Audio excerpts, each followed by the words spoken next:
Latest updates ఎప్పటికప్పుడు పొందడానికి Big TV WhatsApp channel follow అవ్వండి. లింక్ డిస్క్రిప్షన్ లో ఉంది.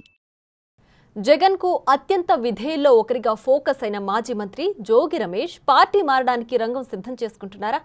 కేసుల భయంతో జగన్ కు హ్యాండ్ ఇవ్వడానికి సిద్ధమయ్యారా అంటే అవుననే సమాధానం వస్తోంది. తాజాగా జోగి రమేష్ కూటమి నేతలతో కలిసి ఒకే జీపెక్కి ర్యాలీలో పాల్గొని అందరికీ షాక్ ఇచ్చారు. గౌత లచ్చన్న విగ్రహావిష్కరణ కార్యక్రమంలో జోగి రమేష్ పాల్గొనడాన్ని రాజకీయంగా చూడొద్దని ఆయన సన్నిహితులు అంటున్నారు. అయితే అధికారంలో ఉన్నప్పుడు చంద్రబాబు ఇంటిపై దాడికి తెగబడ్డ ఆయన ఇప్పుడు టీడీపీ నేతలతో అంటకాగడం హాట్ టాపిక్ గా మారింది.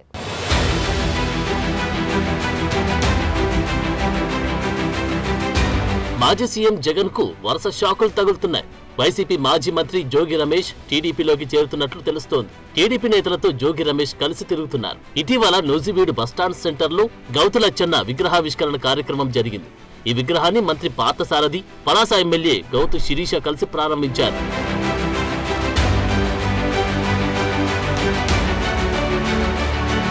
జోగి రమేష్ ఆ కార్యక్రమానికి హాజరు కావడంతో పాటు వారితో కలిసి ఊరు మొత్తం ర్యాలీగా తిరిగారు. గత కొంతకాలం నుంచి వైసీపీ పార్టీలో అతను యాక్టివ్ గా లేరు. జోగి రమేష్ తనకు అత్యంత సన్నిహితుడు. ఇప్పుడు వైసీపీ పార్టీలో యాక్టివ్ గా లేకుండా టీడీపీ నేతలతో తిరుగుతుంటే పార్టీ మారడం ఖాయమని భావిస్తున్నారు. త్వరలో జోగి రమేష్ టీడీపీలో చేరతారనే వార్తలు కూడా వినిపిస్తున్నాయి.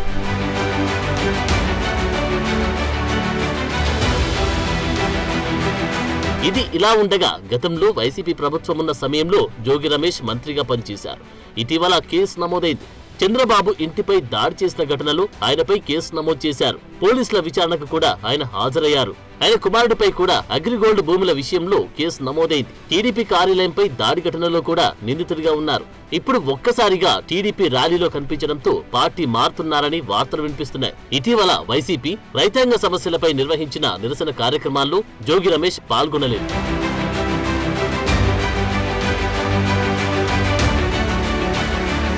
పెడన ఎమ్మెల్యేగా గెలిచిన వైసీపీ ప్రభుత్వంలో మంత్రిగా పనిచేసిన జోగి రమేష్ గత ఎన్నికల్లో పెనమలూరు నుంచి పోటీ చేసి ఓడిపోయారు. ఇటీవల మైలవరం వైసీపీ ఇన్ఛార్జిగా జోగి రమేష్ ను జగన్ ప్రకటించారు. అయితే మైలవరం నియోజకవర్గంలో పార్టీ పరంగా ఆయన యాక్టివ్ గా లేరు. వైసీపీ నేతలతో టచ్ లో లేరని ఆయన సన్నిహితులు అంటున్నారు. కేసులను తప్పించుకునేందుకు జోగి రమేష్ పార్టీ మారడానికి ground prepare చేసుకుంటున్నారంటున్నారు.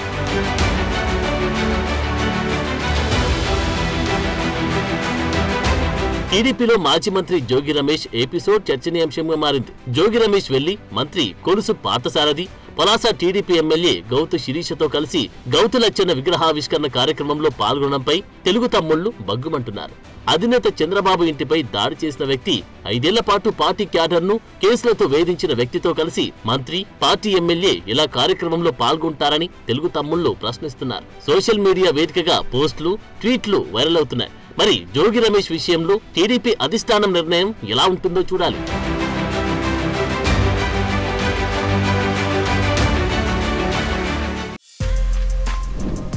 For more videos like this, subscribe Big TV channel.